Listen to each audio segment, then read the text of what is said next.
Hey guys, I am playing multicast in the 15-minute pool on ICC. This is John, by the way. I forgot to say my name. I was so excited. Alright, so you guys know who multicast is.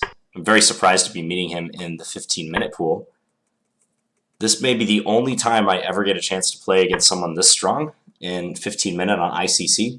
So let's try to make the best of it. I'm going to play knight c3, and we'll see what line he wants to play.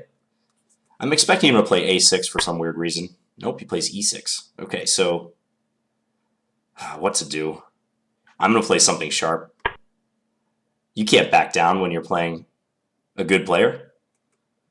I do play bishop g5 from time to time. It's not my main move in this position. I tend to bounce around like e3. I play on occasion. And for those of you who have been living under a rock, multicast is a very, very strong player who's been kind of absent the past couple weeks on ICC, but I've tangled with them in Bullet, Blitz, and now Standard. I'm going to play bishop h4. This is the sharpest move. And basically, this person is rumored to be Magnus Carlsen, is the short version of who multicast is. That has not been confirmed, but it seems to be the case, and we can debate it if we want. There's a couple different threads on Reddit, the Reddit chess forum, if you guys happen to read that, about multicast and their identity. So what I think about multicast is this is a very, very strong player. I think it's a super GM because I have seen their strength and I've played them in all time controls now, and I don't think this is any normal grandmaster. And if it happens to be Magnus, that would be sweet. It might be, it might not be. So b5, I'll play bishop e2, I think. This is the most normal move. There's also h4. So bishop e2, though, is pretty standard, so I'll do that. What else can I say about multicast? Yeah, I mean, there's just a very mysterious person, mysterious identity. I don't know if it'll ever come out who this person really is, but suffice it to say they are very good and they are not untitled. They're a very strong grandmaster. I would bet my life on that. Bishop b7. Okay, so castling or playing h4 would be normal in this position. H4. I think h4 is a little bit sharper, so I'll do that. Usually they go g4 and then knight e5. And then black can play h5, or they can play knight bd7 as another move. So buckle up because this position could become explosive. Okay, knight bd7. Just trying to recall what to do against this move. I actually have way more experience in this line from the black side, just to be fully honest. So knight takes d7, I think, is the move. Yeah, knight takes d7. And then queen takes d7, bishop e5 is the move. Bishop e5, queen e7, and then I can take on g4.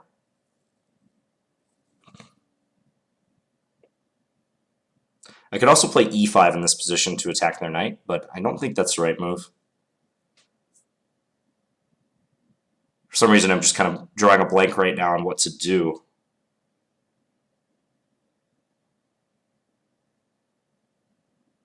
This is not a position that you can get by based on feel. Like, it's so concrete and sharp, you have to know exactly what to do if you're going to play this line for both sides. And I have mainly gone into this because I want to play something really interesting against this player. But at the same time, I should know what to do here so I don't have to burn clock time and remember. Bishop e5. I feel like bishop e5 is the move.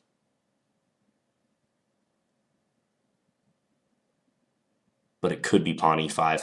So pawn e5, knight d5, knight e4. What's up with that position? That's interesting, but it doesn't look familiar to me. So I'll play bishop e5 because this is what I remember. Yeah, queen e7. This must be it because they're playing pretty fast. So now bishop takes g4. Queen. I could move my queen somewhere, but that seems fairly innocuous. Yeah, let's do this. We'll take the pawn. So I've regained the sacrifice pawn.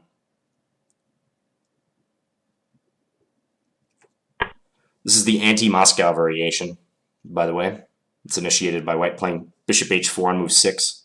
Okay, so they're attacking my bishop. Bishop f3 would be the normal move. Let's do it. Because it also defends e4, so just in case he plays b4 and kicks my knight away, I'm not falling victim to knight takes e4. Yeah, castle's long. Which way will I castle? That's an open question. Probably short, but like now that they've castled, I mean c5 is more of a reality for them. I wonder if I should run with my queen, like vacate the d file, just to avoid c5 packing a punch. But I'm thinking castling short is fine. So if I castle short and they play c5, I take on b5. They take on e4. No, I can't be afraid of that position. Let's go ahead and castle short. If knight d7, I can play bishop g3 and defend the h-pawn, right?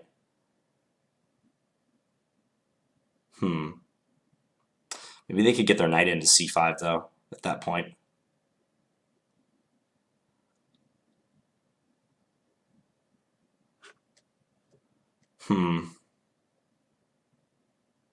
What about bishop g3? Bishop g3 is flexible. Just withdrawing the bishop from the center. Kind of invites them to sacrifice an exchange on g3. I'm wary of the time. I'm trying to remember that I have to continue playing quickly. But position is sharp. So moves I'm looking at are castles, bishop g3, queen c2.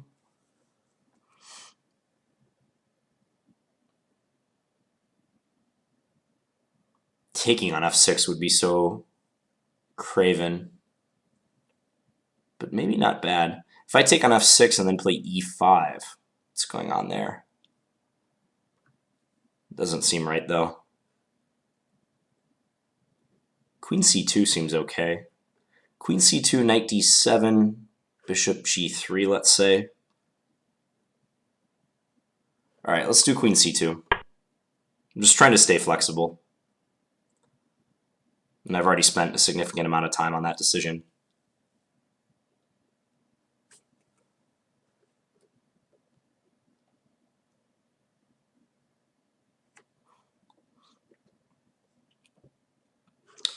Just going to check multicast 15-minute stats because he hasn't played much, clearly, because I have a higher rating than them in 15-minute, but if we were to play a match, my rating would be going down significantly. Okay, so they've played 29 games, it looks like, in 15-minute. 24 wins, 3 losses, and 2 draws. It's not like a completely dominating record. It's not like they're undefeated in 15-minute, but if you guys have seen other videos I've had with multicast and also multicast against other people, you'll know that this player messes around a lot in the opening. It's very common for them to play some completely ridiculous opening and then start playing like a genius later in the game. So that's only added to their status and their mystery. Okay, knight g4 is interesting. So if I take rook takes and then they're hitting g2 and also h4 is weak, I guess is their point. Meanwhile, the bishop is attacked on e5. Yeah, that's a seemingly strong move. Maybe that pinpoints the drawback of my last move. So if I take rook takes, let's say g3, he could play f6 followed by rook takes d4, huh?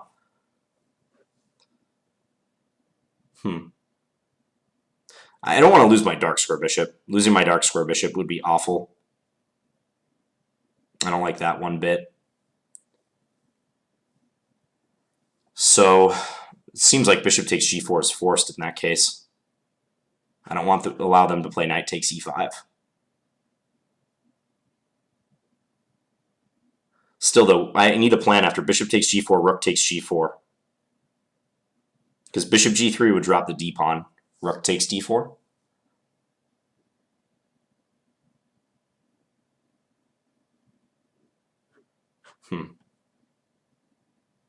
Can I do bishop takes g4, rook takes g4, f3, rook takes h4, castles queenside?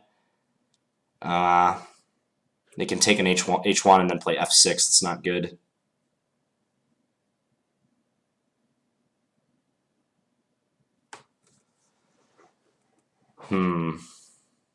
Now I'm back to allowing them to take on e5. I would hate to have to do that. I would really dislike that. If bishop takes g4, rook takes g4, g3, they have f6, as I pointed out. Let's say bishop f4, forced. Rook takes d4, bishop e3. Rook moves somewhere. Can maybe even sack an exchange if he wants by playing something like e5. But probably the rook moves somewhere.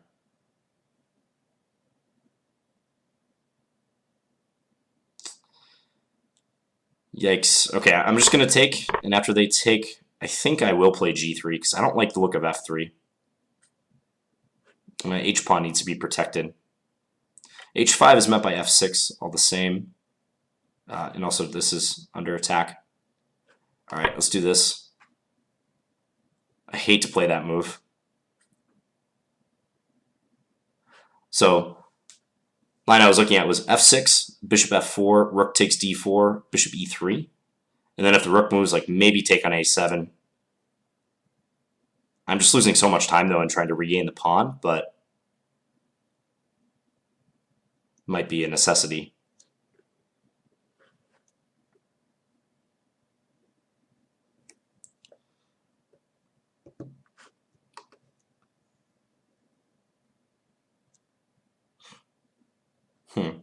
f6, bishop f4, rook takes d4, bishop e3. I was mentioning that he might sack the exchange in the middle with a move like e5, intending to get a huge pawn roller after bishop takes d4, e takes d4. But I have queen d1 in that position, maybe. Maybe rook takes e4 is possible. I don't think they will do that, actually. I think f6, bishop f4, rook takes d4, bishop e3. Let's say rook d8, bishop takes a7. They can't go c5 because they would lose b5. So that might be acceptable for me. I know specialists in this line might be cringing at the way I've played so far. I think I went astray, I'd say round moves 14 to 15, somewhere in that vicinity. We'll go back and take a look at it after the game, of course.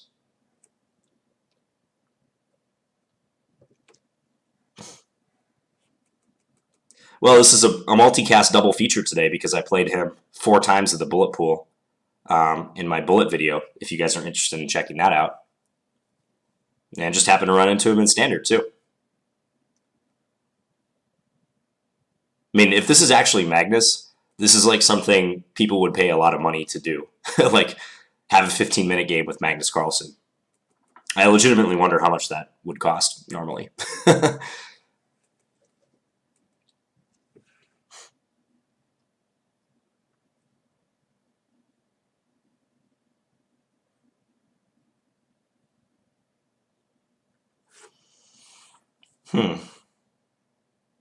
I'm trying to think of other lines that black might seriously be considering in this position. Because f6 just seems like such a natural move. Maybe c5. I mean, it's possible he's looking at c5 too, because that unleashes the bishop on e4. But it seems kind of loose. I mean, I could play maybe f3 to kick his rook away. He does play f6. I'm going to quickly play that. I got to pick up the pace a little bit on the clock. Yep. Bishop e3 as planned.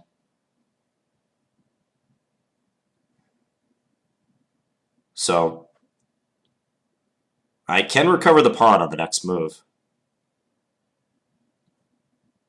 I wonder if, let's say rook d8, bishop takes a7, c5 is playable. Because I'm noticing now knight takes b5 could be answered by bishop takes e4 or rook takes e4 check. So let me assess that. So let's say rook d8, bishop takes a7, c5. I have e4 defended in the short term, but my bishop is stranded. They might be threatening b4. My position might be the one that's shakier right there. Wow, okay, he's making this interesting. He's going to sack the exchange on d4. Now, do I really have a choice in whether to take it or not? That's what I'm wondering.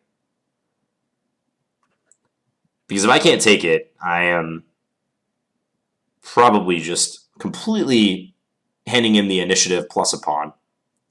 So taking looks critical. So if I take, he takes.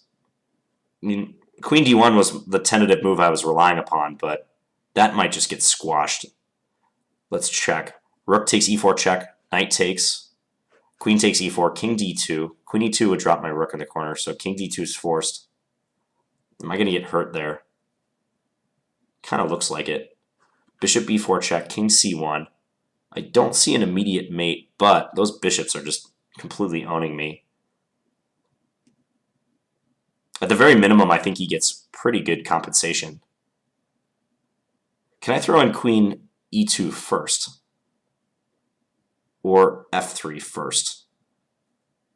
Like maybe that's a better idea. I got to do something quick. Okay, queen e2 is the move I'm going with. So I'm skeptical of the immediate bishop takes d4, so with queen e2, I'm trying to get him to back his rook off. He still has a tremendous initiative right now, and even if he were to probably move the rook back, I could take on d4 and he would still have great compensation with the two bishops. He's hardly even down any material. I think he could play h5, though. I have a feeling he'll play h5 to try to keep the rook on g4 for now.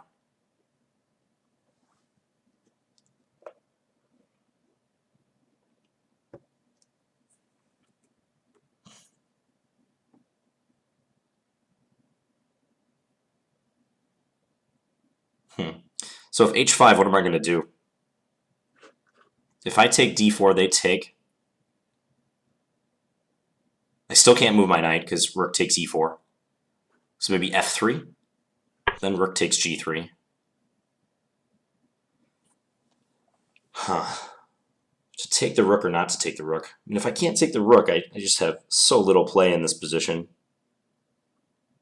Just a really pathetic amount of play.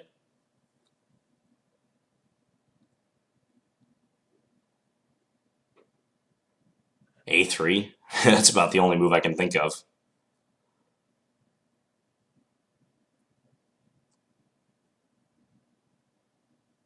a3 stops b4. At least it keeps my knight secure on that square for a moment. What else? So take f3. Rook takes g3. I'm going to get run over if that happens. I got to go a3. I'm playing a lot of moves that make my inward chess player cringe, but I know that the consequences would be even more severe if I don't play a move like this.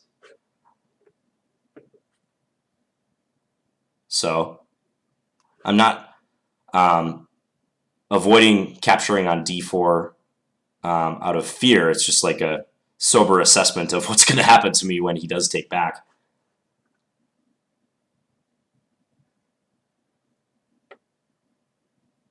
Which I guess is some element of fear. I mean, fear is good in a chess game. Helps you anticipate your opponent's threats. At least I've gotten to think a little bit.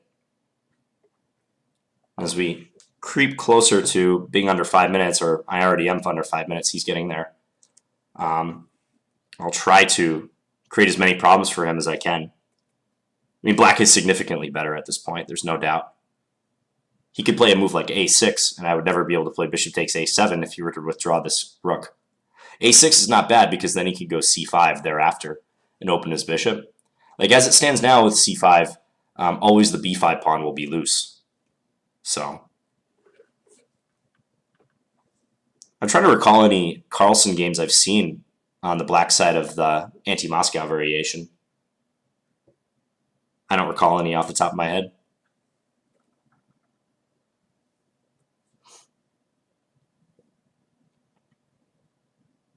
So if a6, I still can't take on d4.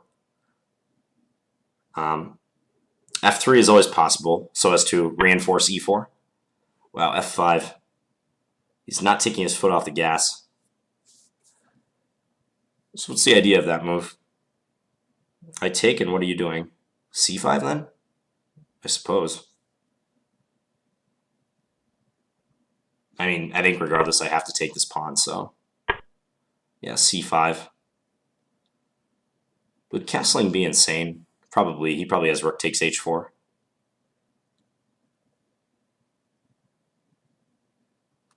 Okay, if I take, pawn takes again, but rook G1 right now. Let's do it. Keep the tempo up.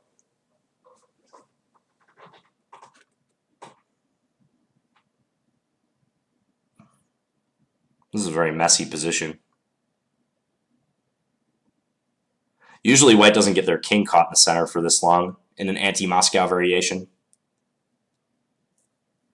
But then again, usually I'm not playing someone this strong either.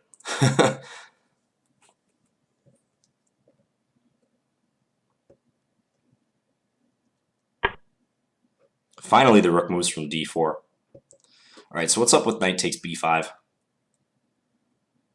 Am I going to get crushed if he does that? Or if I do that? I don't see the refutation. There's also bishop g5. Bishop g5, what's up with that one? Maybe queen d7. I'm taking on b5. I don't see the punishment. It's crossed my mind that he might have queen takes h4 in this position. And after g takes h4, rook takes g1 check. I could always play queen f1 though if I needed. Absolutely had to. Somehow I'm up a pawn after being down a pawn with fading hopes of winning it back.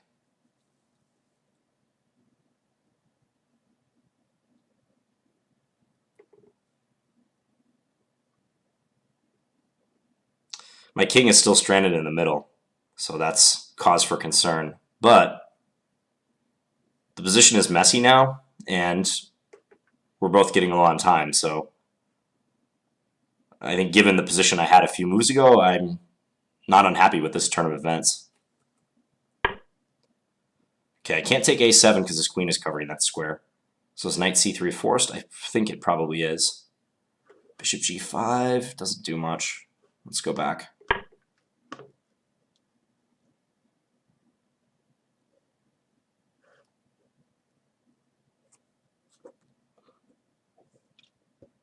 How am I going to get out of this mess? The rook is just tremendous on d3. He can always anchor it with e4 too.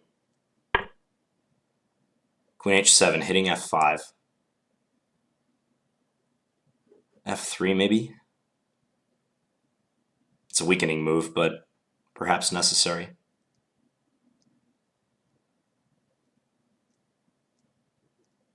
Can't get my queen over to the queen side to attack.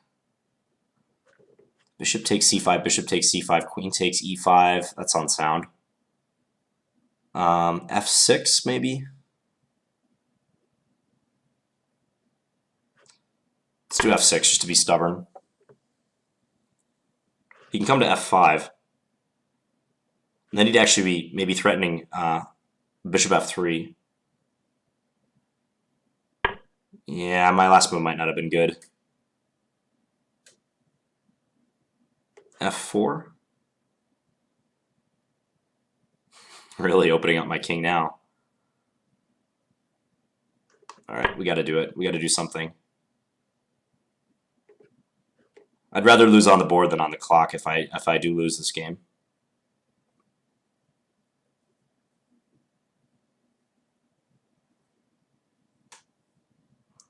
Yeah, I don't know if f6 was very good on the previous move. I maybe should have just let him win my f5 pawn, but what other move do I play? I would have had to play rook d1 there. He does have a dilemma as to what to do with the e-pawn, because he'd like to keep the diagonal open for his light square bishop, I think, but if he pushes e4, then it's blocked off, so... Alright, let's take... Oh, he has queen takes e4. Or queen takes f4, I mean. I wonder if that worked on the previous move. Maybe rook f1 now? Sure. I wonder if he had queen takes f4. Oh no, I had queen e6 check maybe, if he had done that. My king safety is absolutely shredded right now. He's trying to get at my g3 pawn with that last move. Do I have threats against his king? Take, take, he's threatening rook e3. What I wouldn't give to be able to like teleport my king to h1, a2 or something. What about bishop g5 in this position? Queen d6 he has. Huh.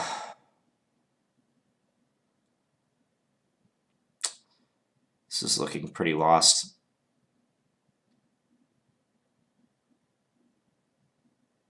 Knight e4. Is knight e4 worth a shot? Let's try knight e4. Just attacking his queen. And if he plays queen d4, I have knight d6 check at least. In prime of this capture, there's no harm in that. I mean, his king is kind of open too. It's just mine is probably more open.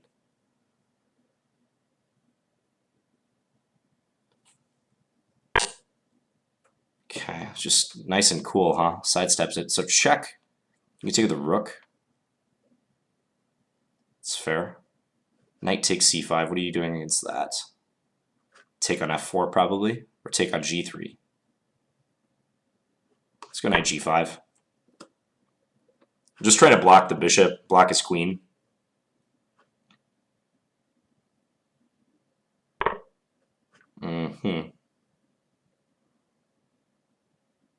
I gotta take the pawn because bishop takes run into rook e4.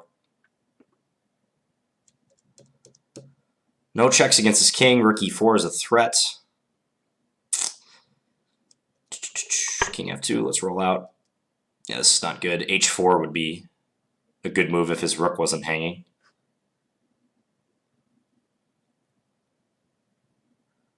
Doing my best to survive, but it's very bleak right now.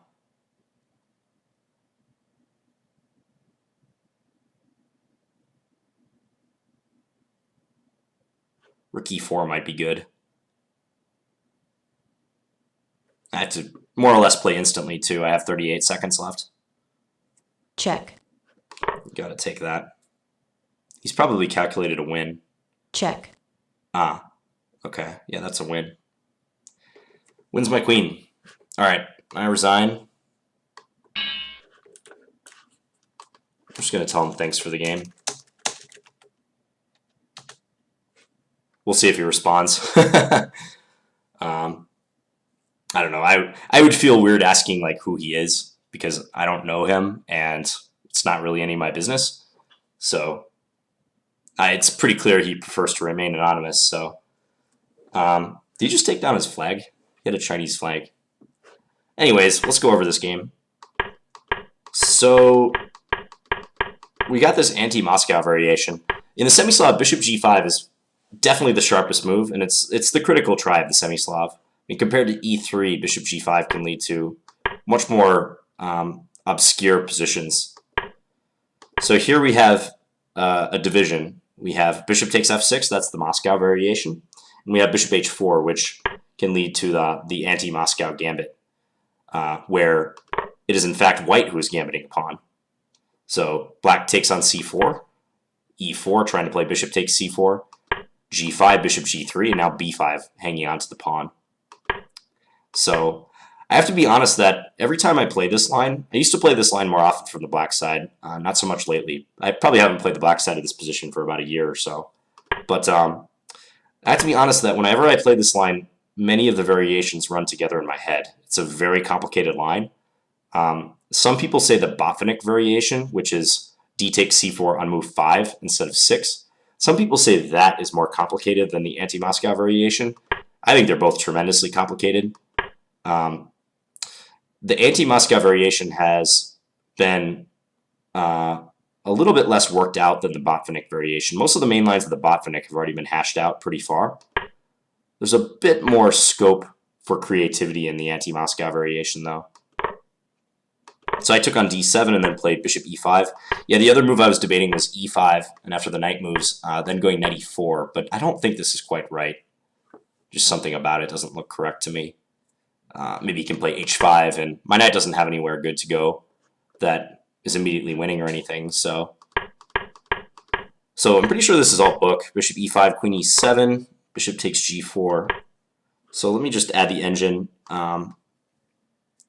Even more so than the engine, the database would be more useful right now, but I can't bring up my chess base at the moment. So bishop takes g4, rook g8, bishop f3, castles, queen c2. Yeah, I speculated that I might have gone wrong somewhere in this vicinity. And it looks like queen c2 might have been an error. Queen e2, yeah, as far as moving the queen, that makes sense that would be better because it keeps an eye on g4. So, yeah, knight d7, the bishop moves back, e5. This variation is ringing a bell now. I remember maybe studying this at some point for black, not for white. It's weird, if I were to flip this around, it looks like more natural to me. So just spend a lot more time on the black side of this position, or positions of this type. So queen c2 is an error in view of knight g4. It's a nice reply by multicast. So bishop takes g4, rook takes g4, g3. Well, I didn't like f3 because of rook takes h4, and I thought I was just losing a pawn for nothing. And it does seem like the computer much prefers black now. So that's why I preferred g3, despite it losing the d-pawn, but maybe I should have opted for f3 instead, or something other than g3. I don't think there's any particular good move here. I think white's in for suffering no matter what. Yeah, rook takes d4, bishop e3, e5. So if I take the exchange right now, then the rook instantly joins the attack on e4. He gets a nice pawn duo in the center that's ready to advance. And my pieces are all on their back feet. So you can see the engine thinks this is like a decisive advantage. f3, surprised not rook takes g3. Rook g8. I guess rook takes g3 could be met by knight e2 maybe? No, knight e2, d3. Queen f2. Okay, hitting the rook and hitting the d-pawn. Even here, d takes c3, queen takes g3, c takes b2. I alluded to a line at some point in the game where we would get this material distribution, like white would have 2 rooks and black would have 2 bishops. And I express some skepticism about my position even there. And here you can see the engine thinks black is just clearly winning. So that's what can happen in this line, the Anti-Moscow Gambit, and also the Botvinnik variation. You get these really weird material imbalances sometimes, where conventional understanding of material and like just simply counting the material is not going to help you make a determination. It's more about the initiative. So this rook is pretty much poisoned on d4 for a while.